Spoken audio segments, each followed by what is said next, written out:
What's up guys, welcome back to a brand new video. We're here with day 3 of the open beta, but instead of playing, as you can tell by the video, I wanted just to go through the roster quickly of the fighters that we did have. There's only 4, but I want to show you guys the stats more in detail in case you guys hadn't seen them. So obviously on the right side you can see the stat screen, on the left side you can see the fighter select, which is just A to Z. Obviously there's only 2 fighters, so it's no big deal. Bottom left you can see the name, the flag, the overall, the height, the weight, and the reach. And if you press triangle or Y, you can cycle through the traits, the info, and then the stats. So I'm not going to, tell you guys to suck eggs and read everything for you there, but you can see you've got vitality, stamina, speed, strength, and defense. And each one seems to be made up of between 5 and 7. Strength is obviously the most packed one, and then the rest of them all have 5. Obviously stamina. I mean, we've known this for quite a while, but I just want to show you how they've done it. Some fighters, I feel like they've just chucked a few random stats on, like Sophie Alish having 72 body health and 79 head health. She's never been hurt to the body. She's never shown weakness to the body. I don't know where they would have got that from. I appreciate they can't just give her, like, 88 because they don't know what she's going to be like. I understand that. Her stamina recovery as well at 69 seems pretty low to me. By the way, these stats aren't final. That's something I forgot to say. These stats are not going to be final. Accuracy is 69. That makes sense, actually, for using Sophie Alish. I do miss a lot when using her. And then in strength, it's interesting. They've given her a 74 uppercut and 77 straights. But her jab only a 72. You'd think her jab would be more powerful than anything else, but it is what it is, I suppose. And then for traits, she doesn't have any. But then if we go across, we see her info, woman's lightweight. I'm pretty sure she fights at featherweight, but I think that's just because they've just chucked these two together at lightweight. Berlin, Germany, orthodox. So, when you're using a fighter, if you don't know, you can always check these stats, which I think is great. So there's another last look at her stats real quick. I like the way they've laid it out, I really do. And if we go across to Terry Harper, we can see bottom left, also under her last name is her nickname, Belter. So we've got Terry Harper, 74 overall, 174 centimeters of height, weight, and reach, so you guys can see that as well. And one thing I've just realised that I've been saying this whole time is Sophie Alish is the shorter fighter. She's actually not. She has a 1 centimeter reach advantage, but she's shorter in height, but she's not shorter in reach, which is interesting. You can't obviously navigate the fighters in any way. You just have to they're just there. They move around. But if we look at Harper's stats there, you can see they're actually much better than Sophie Alish in every way. So, I mean, she's been knocked out actually in real life. So, yeah, her chin resistance is lower than her body resistance, so that's fair enough. And her head health is higher than her body health, which is interesting. But yeah, if you guys just want to have a look at these, like I said, I'm not going to read every single one. I'm just kind of going through what I think is kind of key. A good 74 accuracy, a 72 counter punching. What's Sophie Alish's 70? But some good stats. These guys are pretty close. It'll be interesting to see if they've given Harper a 74, what it's going to take to get someone into those 90s. Because Harper's no bum. I would have probably, if I had to guess, I probably would have put her about an 82. So it's probably going to be difficult to get someone at that 80, that 90 level. Sorry, that 90 to 95 or 95 to 99. But we'll have to see. But like I said, there's no traits for these guys, but Ward and Gatti do have traits. And then you'll see there again her stats. Orthodox, United Kingdom, all that stuff. And then we've got the the men's welterweight, which just consists of Arturo Gatti and Mickey Ward. And these guys are both in the 80s. So if we start with Arturo Gatti, we can see again height, weight, and reach all down the bottom. And 82 overall, name, nickname, flag, all that stuff. And then we see his stats. Of course, Gatti is going to have that chin, that body, that head health. Body health is in the 90s, 91. Stamina recovery at 91. And his cut resistance, though, is at a 56. Makes sense. I think what's interesting is a lot of people are playing the game and not looking at the stats. That's what I've noticed a lot of the time is people are saying, why are you not getting knocked out more often? Gatti has an 87 head health, an 89 health, and 89 health recovery. A 91 stamina recovery. Gatti is not going to go down easy. I keep seeing people just expecting these guys to go down because they've eaten, 70 hooks.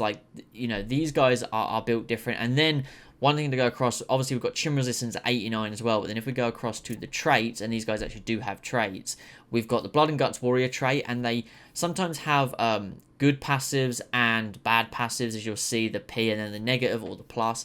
So Blood and Guts Warrior trait is increased chance to be cut by 10%, which is a negative passive. And then the positive passive on that one is reduced chance for referee to stop the fight on cut by 25%. So you know, those kind of counter each other out, really, especially the plus passive, which is the whole point. Then we've got Lionheart trait, which again has a plus and a negative, which is the positive is increased ease of getting up by 10%. And as someone that got knocked down 3 times while using Gatty, I can tell you it's much easier. And the negative passive is reduced block speed by 3%. So that could also be another thing that you guys notice, and with Gatty's block being a little bit slower. And then we've got Second Wind trait, which doesn't have a negative passive. It's not even a passive, actually, sorry. It's actually an effect. It's actually an effective trait. So upon successful get up, so once you rise from being knocked down, after getting up from a knockdown, deal increased damage by 25% and reduce stamina cost by 25% for 30 seconds. So as the trait suggests, it's the second wind. So you get up and you're able to fight much better. So 3 solid traits for Gatty, to be honest. I like it. And then if we go across, you've got his info there. Welterweight, United States, Jersey City, Orthodox. I kept seeing people saying that he's Canadian, but remember, he was born there. He fought out of New Jersey. And there are his stats one more time if you just want to have another little more detailed look there. Then we go across to the lower rated, Mickey Ward at 81. He's got, I think he does excel in a couple of regions in comparison to Gatty, if memory serves. I think the only thing he has is the 79 defense. He does have the health and health regen in the 90, and then everything else is 80s or 70s. He doesn't actually have a 60 trait. Gatty does. Gatty has some pretty low traits like cut resistance, but chin resistance is an 80 for Ward. He's the much slower opponent as well. He's a much slower fighter out of the two. But some good accuracy at 81. Good powerful shots. He's obviously got the right hand power is better than the left hand power. I'm not seeing a difference in body shots though. That's the only thing I'm not seeing when it comes to powers. I'm not seeing body shot and headshot. You know, Mickey Ward had a great body hook. So I feel like, you know, I know his hooks are 83, but we need to see like his body hooks be a say 90. That's just an idea. And then if we go across to his traits, which are all really solid, he's got 3 traits, all with passives. Well, actually, sorry, 2 with passives and the 2 down the bottom. But his top one actually has 2 positive passives. As you see, Granite Chin, which is expected, reduce the chance to receive flash knockout by 25%. Flash knockouts aren't actually in this beta, but they will be in early access. They've just been removed for the beta. I think it's because they wanted people to fight the distance more often. And the next positive passive is increased damage dealt to block by 5%. Again, we mentioned before, the block will have health. There's not going to be some block meter like in UFC 4, but you'll be able to damage the arms and make it harder for opponents to block, which is great. The next one is Lionheart, which is increased ease of getting up by 10% and reduced block speed by 3%, which Gatty has as well. So they actually share that one trait. And then we've got a third wind, which is a negative trait, which is funny because remember, in the beta, the fights are 8 rounds apiece. So you've got a negative trait, a negative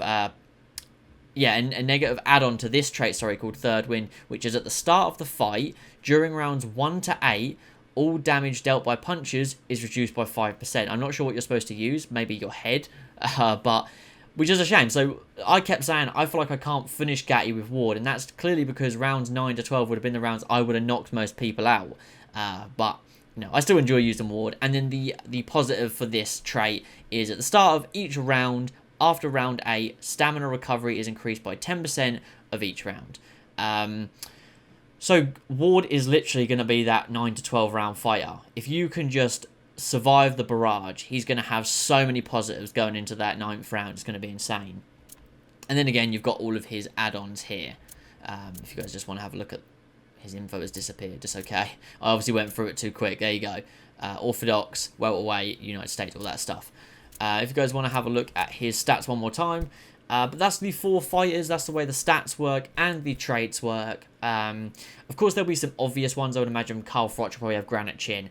Amir Khan will probably have glass chin, quick hands. Ryan Garcia will probably have quick hands trait. Canelo will probably have something to do with a counter-punching trait. But it was good to see the layout of the stats. I really like the layout of the fighter select as well. You can see up there it does change from... you can change the way it laid out, because obviously you're going to have so many fighters when the game is actually fully released. So it's good that they've done that. But I like the way it's laid out with the information down the bottom left and then the stats on the right. I really like it. But yeah, I just wanted to show you guys this because I know I've not seen many people go through the stats in detail or the traits. So I thought I would just show you guys how it kind of works. But anyways, I'm going to go and play now because I started the beta like an hour and a half early for day 3, the final day. And you know what? I have to say, I'm pretty confident that Early Access is going to come out for PC exactly 1 month from now. At least I'm recording on the 6th of November, so I'm pretty confident around that time. Start of December, I'm still pretty confident about. But anyways, thanks for watching, guys. Drop a like, subscribe. Let me know your thoughts on the traits. You know, what fighters should have certain traits, do you think? And I'll catch you in the next one. Peace.